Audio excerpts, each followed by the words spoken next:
ನೋಡಿದ್ರ ನನಗೆ ನಿಮ್ಮ ಹೆಸರು ಹೇಳಕ್ಕೆ ಬಹಳ ಹೆಮ್ಮೆ ಎದೆ ಕಟ್ಕೊಂಡು ಹೆಮ್ಮೆ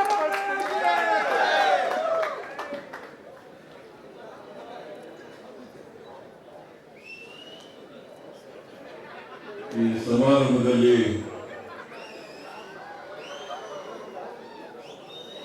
ಭಾಗವಹಿಸಿರ್ತಕ್ಕಂಥ ರಾಜ್ಯದ ಉಪಮುಖ್ಯಮಂತ್ರಿಗಳು,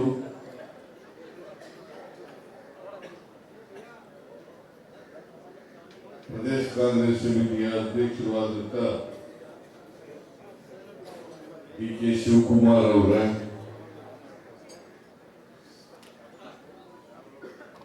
ವೈದ್ಯಕೀಯ ಶಿಕ್ಷಣ ಸಚಿವರು, ಆತ್ಮೀಯರು ಆದಂಥ ಶ್ರೀ ಶರಣ್ ಪ್ರಕಾಶ್ ಪಾಟೀಲ್ ಅವರ,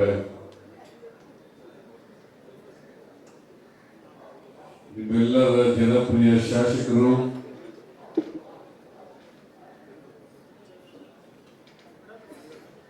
ಈ ಸಮಾರಂಭದ ಅಧ್ಯಕ್ಷರು ಆದಂಥ ಶ್ರೀ ವಿಜಯವಾನ್ ಅವರ,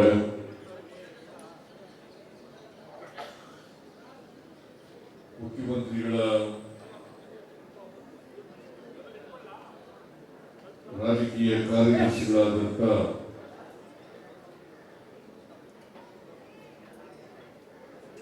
ಶ್ರೀ ನಜೀರ್ ಅಹಮದ್ ಅವರ,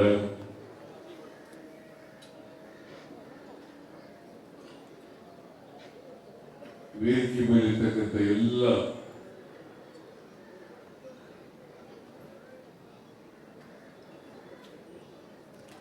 ವೈದ್ಯಕೀಯ ಇಲಾಖೆಯ ಅಧಿಕಾರಿ ಸ್ನೇಹಿತರೆ, ಮಾಜಿ ನಗರಪಾಲಿಕೆ ಸದಸ್ಯರೇ, ಇಲ್ಲಿ ಆಗಮಿಸಿರ್ತಕ್ಕಂಥ ಎಲ್ಲ ಆತ್ಮೀಯ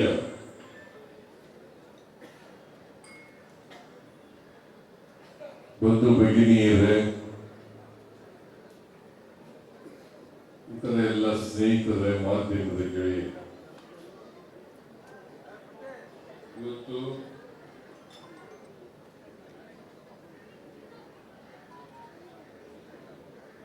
ಶಿವಾಜಿ ನಗರ ಸೂಪರ್ ಸ್ಪೆಷಾಲಿಟಿ ಆಸ್ಪತ್ರೆಯಿಂದ ನಾವೆಲ್ಲರೂ ಕೂಡ ಸೇರಿ ಉದ್ಘಾಟನೆಯನ್ನು ಮಾಡಿದ್ದೇವೆ.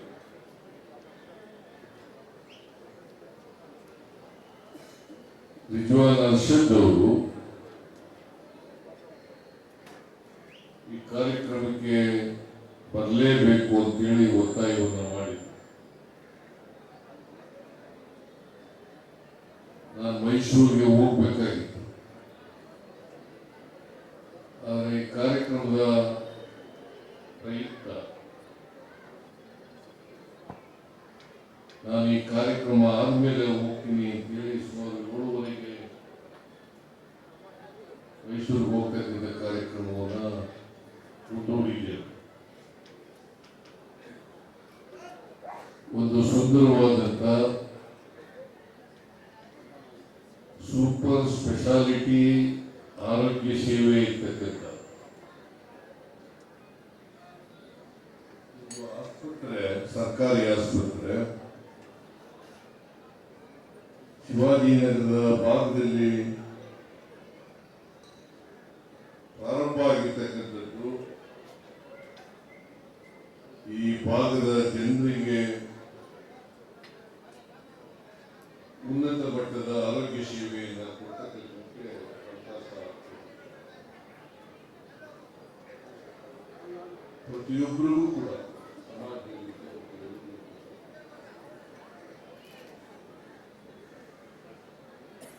ಗುಣಮಟ್ಟದ ಆರೋಗ್ಯ ಸೇವೆ ಕೊಡುತ್ತದೆ.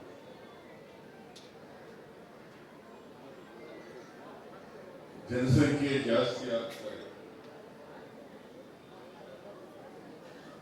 ಸಮಾಜದಲ್ಲಿ ಬಡವರ ಸಂಖ್ಯೆನೂ ಕೂಡ ಜಾಸ್ತಿ ಇದೆ.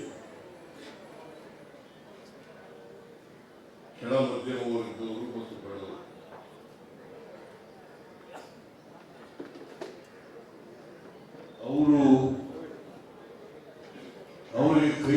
ಇರ್ತಕ್ಕಂಥ ವೈದ್ಯಕೀಯ ಸೇವೆ ಸಿಗ್ತದೆ. ಶ್ರೀಮಂತರು ಖಾಸಗಿ ಆಸ್ಪತ್ರೆಗೆ ಹೋಗ್ತಾರೆ, ಬಹಳಷ್ಟು ದುಡ್ಡನ್ನ ಖರ್ಚು ಮಾಡಿ ರೋಗ ವಾಸಿ ಮಾಡ್ತಿರ್ತಕ್ಕಂಥ ಶಕ್ತಿ, ಆರ್ಥಿಕ ಶಕ್ತಿ ಹೋಗಿರುತ್ತೆ. ಆದ್ರೆ ಬಡವರಿಗೆ ಆ ಶಕ್ತಿ ಇರೋದು. ಅದಕ್ಕೋಸ್ಕರ ಸರ್ಕಾರನೇ ಸಮಾಜದಲ್ಲಿರ್ತಕ್ಕಂಥ ಬಡವರಿಗೆ, ಕೆಳ ಮಧ್ಯಮ ವರ್ಗದವರು, ನಾವು ಖಾಸಗಿ ಆಸ್ಪತ್ರೆಯಲ್ಲಿ ಸಿಗ್ತಕ್ಕಂಥ ಉನ್ನತ ಮಟ್ಟದ ಸೇವೆಯನ್ನು ಇಲ್ಲಿ ಒದಗಿಸಬೇಕು.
ಬಡವರಿಗೆ ಮತ್ತು ಕೆಳ ಮಧ್ಯಮ ವರ್ಗದವರಿಗೆ, ಯಾಕಂದ್ರೆ ಆ ವರ್ಗದ ಜನ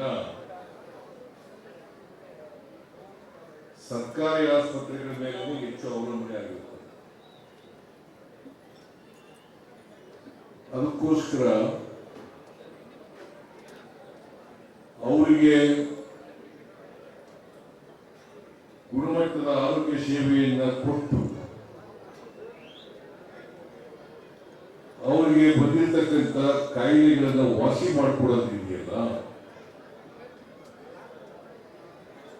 ಅದು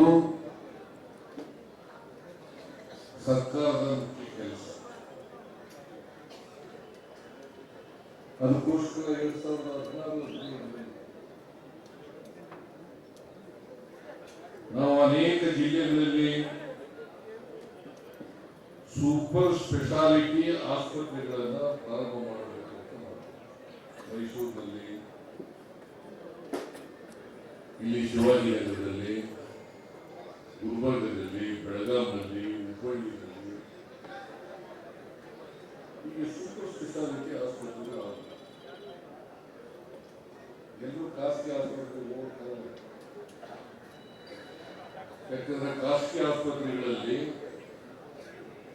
ಸುಮಾರು 15-20 ಲಕ್ಷ ರೂಪಾಯಿಗಳಾಗುವುದು. ಅಷ್ಟೊಂದು ದುಬಾರಿ ವೆಚ್ಚವನ್ನ ಬಡವರಿಗೆ ಭರಿಸಲಿಕ್ಕೆ ಸಾಧ್ಯ ಇಲ್ಲ. ನನ್ನ ಹತ್ರ ನಾನು ಮುಖ್ಯಮಂತ್ರಿಗಳ ಪರಿಹಾರ ನಿಧಿಯಿಂದ ಹಣ ಕೇಳಕ್ ಬರ್ತಾರೆ. ಕೆಲವರು ಬಡವರು, ಕೆಳ ಮಧ್ಯಮ ವರ್ಗದವರು ಖಾಸಗಿ ಆಸ್ಪತ್ರೆಗೆ ಹೊರಟೋಗಿರ್ತಾರೆ. ಅನೇಕ ಆಸ್ಪತ್ರೆಗಳಲ್ಲಿ ಗಿಟ್ ಮಾಡಿ ಕೊಡಲ್ಲ.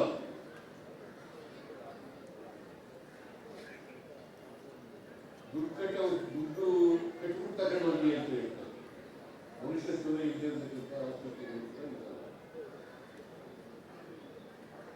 ಅದಕ್ಕೆ ನಾವೆಲ್ಲ ಕಡೆ ಸೂಪರ್ ಸ್ಪೆಷಾಲಿಟಿ ಆಸ್ಪತ್ರೆಗಳನ್ನ ವಸೂಲು ಮಾಡ್ತೀವಿ. ನಾನು ಅದಕ್ಕೆ ಮುಂದೆ ಮುಖ್ಯಮಂತ್ರಿ ಆಗಿರುವಾಗ ಎಲ್ಲ ತಾಲೂಕು ಕೇಂದ್ರಗಳಲ್ಲಿ ಈ ಡಯಾಲಿಸಿಸ್ ಸೇವೆ ಒದಗಿಸ್ಕೊಡ್ತಕ್ಕಂಥ ಕೆಲಸವನ್ನು ಮಾಡಿ ಎಲ್ಲ ತಾಲೂಕು ಆಸ್ಪತ್ರೆಗಳಲ್ಲಿ ಡಯಾಲಿಸಿಸ್,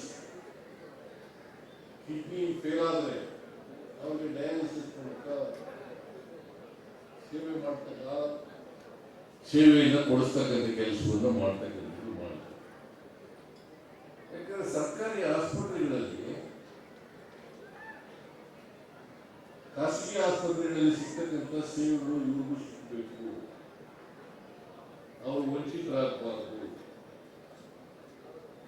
ಅದರಿಂದ ಸಾವನ್ನು ಹತ್ತಕ್ಕಂಥ ಪರಿಸ್ಥಿತಿ ಬರಬಾರದು.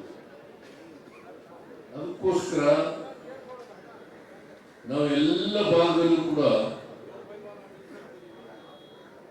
ಸೂಪರ್ ಸ್ಪೆಷಾಲಿಟಿ ಆಸ್ಪತ್ರೆಗಳನ್ನು ಮಾಡಬೇಕು ಅಂತೇಳಿ ತೀರ್ಮಾನ ಮಾಡಿ ಅವತ್ತಿನಿಂದ ಪ್ರಾರಂಭ. ನಾವು ಹೋದ್ಮೇಲೆ ನಿಂತೋದು ಬಿಜೆಪಿ ಸರ್ಕಾರದಲ್ಲಿ ನಿಂತು. ಈಗ ಬೋರಿಂಗ್ ಆಸ್ಪತ್ರೆಯಲ್ಲಿ ಮೆಡಿಕಲ್ ಕಾಲೇಜ್ ಮಾಡಿಕೊಟ್ಟವ್ರು ಯಾರು?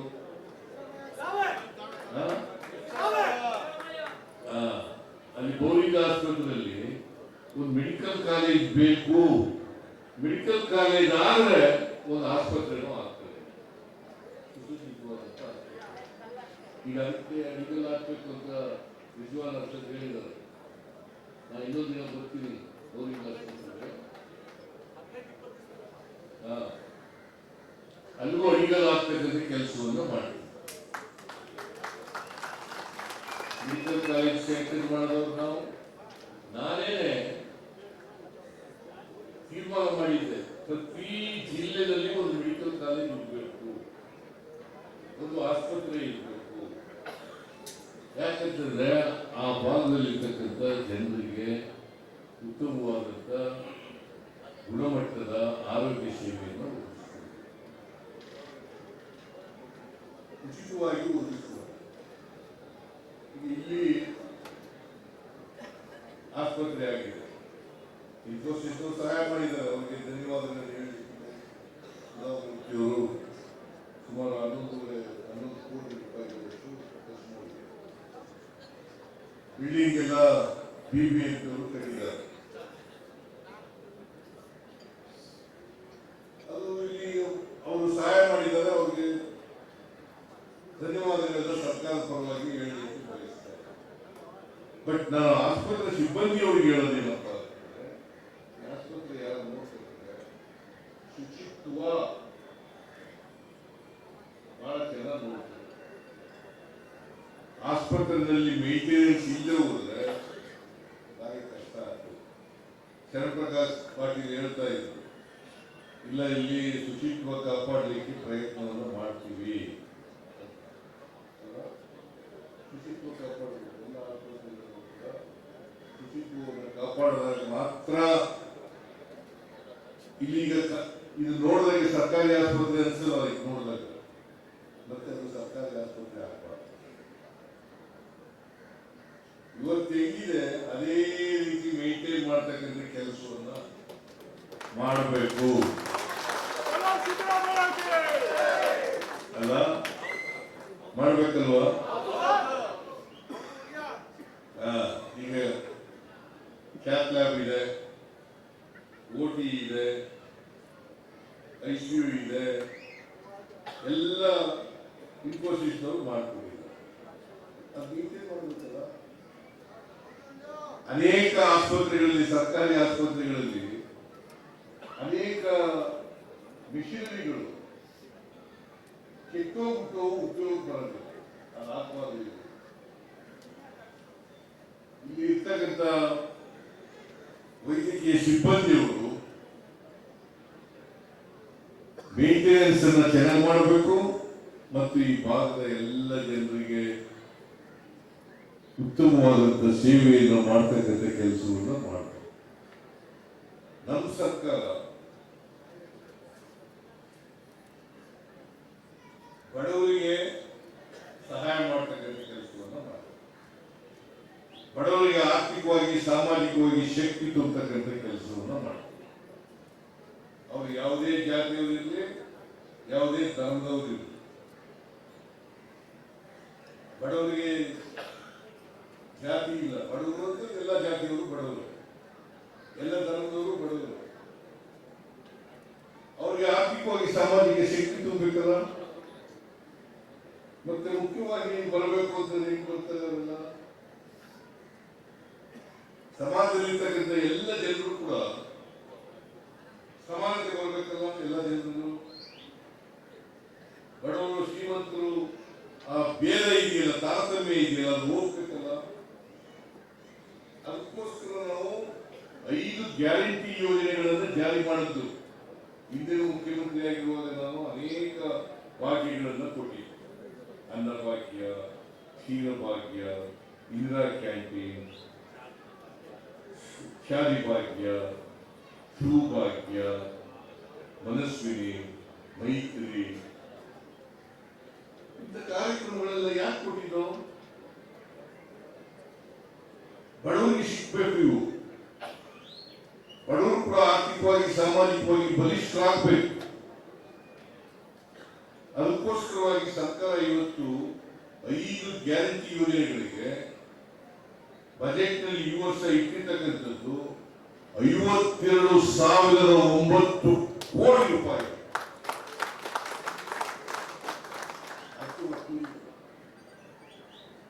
ಬಿಜೆಪಿ ಇರೋದಲ್ಲ, ಇವರಿಗೆ ಬಡವರ ಪರ ಕೆಲಸ ಮಾಡೋದು ಅಂತಂದ್ರೆ ತಡ್ಕೊಳಕ್ಕಾಗಲ್ಲ.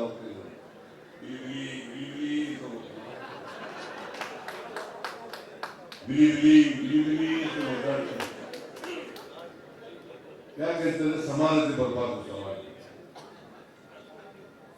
ಬಡವರು ಕೂಡ ಆರ್ಥಿಕವಾಗಿ, ಸಾಮಾಜಿಕವಾಗಿ ಶಕ್ತಿವಂತರಾಗಬಾರ್ದು. ಸಮಾನತೆ ಮಾಡ್ಬಿಟ್ಟು ಬಂದ್ಬಿಟ್ರೆ ಯೋಚನೆ ಮಾಡೋಕ್ಕಾಗಲ್ಲ, ದಾರಿ ತಪ್ಪಿಸಕ್ಕಾಗಲ್ಲ ಸಮಾಜದಲ್ಲಿ. ಅದಕ್ಕೋಸ್ಕರ ಮಾಡಬಾರ್ದು ಮಾಡ್ತಾರೆ, ಸುಳ್ಳನ್ನೇ ಸತ್ಯ ಮಾಡಕ್ ಕೊಟ್ಬಿಡ್ತಾರೆ. ಈ ಬಿಜೆಪಿ ಇದಾರಲ್ಲ, ಇವ್ರ ಕಾಲದಲ್ಲಿ, ಹಿಟ್ಲರ್ ಕಾಲದಲ್ಲಿ ಒಬ್ಬ ಮಂತ್ರಿ ಇದ್ದ, ಗೋಬೆಲ್ ಅಂತ. ಅವನು ಸುಳ್ಳು ಹೇಳಕ್ಕೆ ಕೇಳಿದವ ಮಂತ್ರಿ ಮಾಡಿ ಕೇಳಿದ್ದ.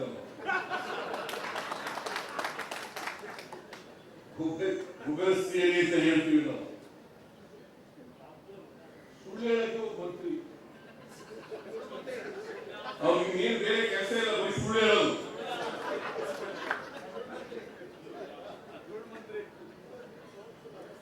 ಗೊಬೆಲ್ ಅಂತ ಅವನ ಹೆಸರು. ಸುಳ್ಳನ್ನೇ ನೋಟ್ಸ್ನಲ್ಲಿ ಹೇಳಿ ಹೇಳಿ ಹೇಳಿ ಹೇಳಿ ಸತ್ಯ ಮಾಡಬಹುದು. ಈ ತರ ಹಿಟ್ಲರ್ ವಂಶಸ್ಥರು ಅಂತ ಕರೆಯೋದು ನಾವು ಅವರಿಗೆ. ಮಹಾತ್ಮ ಗಾಂಧಿ ಈ ದೇಶದಲ್ಲಿ ಹುಟ್ಟಿ ಸ್ವಾತಂತ್ರ್ಯ ತಂದುಕೊಡದೆ ಹೋಗಿದ್ರೆ ನಾವೆಲ್ಲ ಇಷ್ಟೊಂದು ಸ್ವತಂತ್ರರಾಗಿರ್ಲಿಕ್ಕೆ ಸಾಧ್ಯ ಆಗ್ತಿತ್ತ? ಬಾಬಾ ಸಾಹೇಬ್ ಅಂಬೇಡ್ಕರ್ ಅವರು ಸಂವಿಧಾನ ಪಡೆದೇ ಹೋಗಿದ್ರೆ ನಾವೆಲ್ಲ ಸ್ವತಂತ್ರವಾಗಿ ಅಭಿಪ್ರಾಯ ವ್ಯಕ್ತ ಮಾಡ್ಲಿಕ್ಕೆ ಸಾಧ್ಯ ಆಗಿತ್ತ? ನಮಗೆ ಅನ್ಯಾಯ ಆಗಿದೆ ಅಂತ ಕೇಳಕ್ ಸಾಧ್ಯ ಆಗಿತ್ತ? ಅದನ್ನು ಕೇಳಬಾರದು ಅಂತಕ್ಕಂಥವ್ರೆ ಇವರು ಪಟ್ಟಭದ್ರ ಹಿತಾಸಕ್ತರು ಬಿಜೆಪಿಯವರು. ಅದಕ್ಕೋಸ್ಕರ ನಾನು ಹೆಚ್ಚು ರಾಜಕೀಯ ಭಾಷಣ ಮಾಡಕ್ ಹೋಗಲ್ಲ. ನಾನು ಪಾರ್ಲಿಮೆಂಟ್ ಎಲೆಕ್ಷನ್ ಅಲ್ಲಿ ಬರ್ಬೇಕಾಗಿತ್ತು. ಪಾರ್ಲಿಮೆಂಟ್ ಎಲೆಕ್ಷನ್ ಅಲ್ಲಿ ದೊಡ್ಡ ಸಭೆ, ನನಗೆ ನಿಜವಾದ ಅರಸನ್ನು ಬರಲೇಬೇಕು ಅಂತೇಳಿ ಪಾಪ ಕಾಯ್ಕೊಂಡಿದ್ರು, ನಾನು ಬರಕ್ಕಾಗಲಿಲ್ಲ. ದೊಡ್ಡ ಸಭೆ, ನೀವೆಲ್ಲರೂ ಕೂಡ ಪಾರ್ಲಿಮೆಂಟ್ ಸಹಾಯ ಮಾಡಿದೆ. ಆದ್ರೆ ನಮ್ಮ ಅಭ್ಯರ್ಥಿ ಸೋತಿರ್ಬೋದು, ಬೇರೆ ವಿಚಾರ.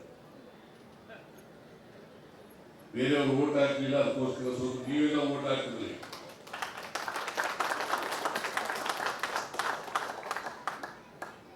ನೀವೆಲ್ಲರೂ ಕೂಡ ಸಾಮಾಜಿಕ ನ್ಯಾಯ ಪರ ಇರ್ತಕ್ಕಂಥವ್ರು. ನೀವೆಲ್ಲರೂ ಕೂಡ ಯಾವ ಪಕ್ಷ ಬಡವರ ಪರವಾಗಿದೆ ಅವ್ರ ಪರವಾಗಿರ್ತಕ್ಕಂಥವ್ರು. ಕೆಲವರು ಪಟ್ಟಭದ್ರ ಹಿತಾಸಕ್ತರಿದ್ದಾರೆ, ಅವರು ನಮ್ಗೆ ಓಟ್ ಹಾಕಲ್ಲ. ಸೊ ಅವ್ರ ಬಗ್ಗೆ ನಾವು ಅದಕ್ಕೇಳಿ ನಾವು ಆ ವರ್ಗಕ್ಕೆ ಸೇರಿದಂತ ಬಡವರು ಕನ್ನಡಿಸಲ್ಲ. ಆ ವರ್ಗದ ಬಡವರಿಗೂ ಕೂಡ ಶಕ್ತಿ ತುಂಬತಕ್ಕಂಥ ಕೆಲಸವನ್ನು ನಾವು ಮಾಡ್ತೀವಿ. ಇವತ್ತು ಅನ್ನಭಾಗ್ಯ, ಶಕ್ತಿ ಯೋಜನೆ, ಗೃಹ ಜ್ಯೋತಿ, ಗೃಹಲಕ್ಷ್ಮಿ, ಯುವ ನಿಧಿ ಯಾರಿಗೋಸ್ಕರ ಮಾಡಿದ್ರು?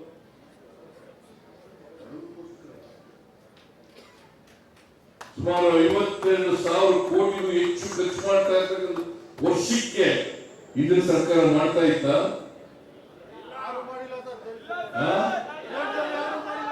ಅದಕ್ಕೆ ಸಿದ್ದರಾಮಯ್ಯ ಹೆಂಗಾರ ಮಾಡಿ ತೆಗಿಬೇಕು.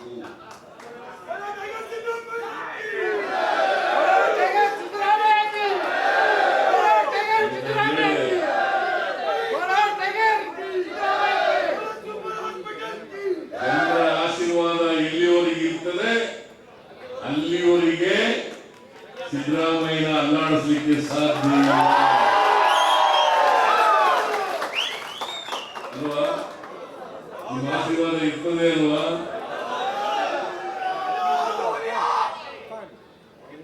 ನಾವು ಏನೇ ಮಾಡಿದ್ರು ಕೂಡ, ಏನೇ ಎಷ್ಟೇ ತೊಂದರೆಗಳು ಬಂದ್ರು ಕೂಡ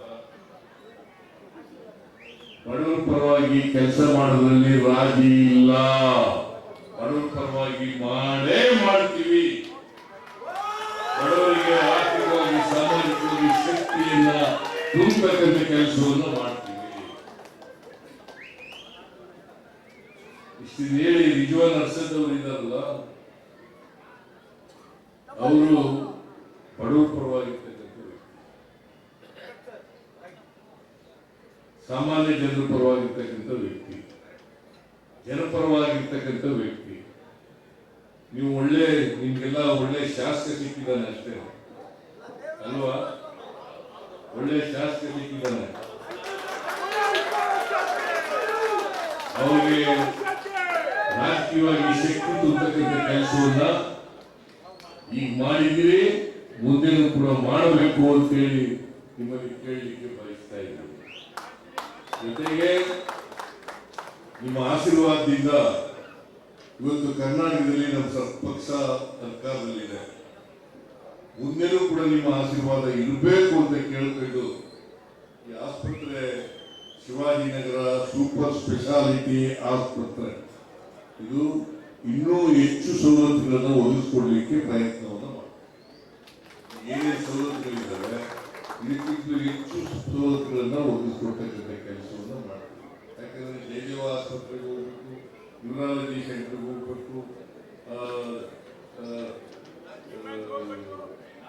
ರಾಜೀವ್ ಗಾಂಧಿ ಆಸ್ಪತ್ರೆಗೆ ಹೋಗ್ಬೇಕು, ಅವೆಲ್ಲ ಇಲ್ಲೇ ಸಿಕ್ಕ ರೀತಿಯಲ್ಲಿ ಮಾಡಿಕೊಡ್ತಕ್ಕಂಥ ಕೆಲಸವನ್ನು ಮಾಡಲಿಕ್ಕೆ ಪ್ರಯತ್ನವನ್ನು ಮಾಡ್ತೇವೆ ಅಂತ ಹೇಳಿ ಇವತ್ತು ಈ ಶಿವಾಜಿನಗರ ಸೂಪರ್ ಸ್ಪೆಷಾಲಿಟಿ ಆಸ್ಪತ್ರೆಯನ್ನ ಅತ್ಯಂತ ಸಂತೋಷದಿಂದ ಉದ್ಘಾಟನೆ ಮಾಡಿ ಇದರ ಉಪಯೋಗ ಈ ಭಾಗದ ಜನರಿಗೆ ದೊರಕಲಿ ಅಂತಕ್ಕಂಥ ಆಶಯವನ್ನು ವ್ಯಕ್ತ ಮಾಡಿ ಮತ್ತೊಮ್ಮೆ ಈ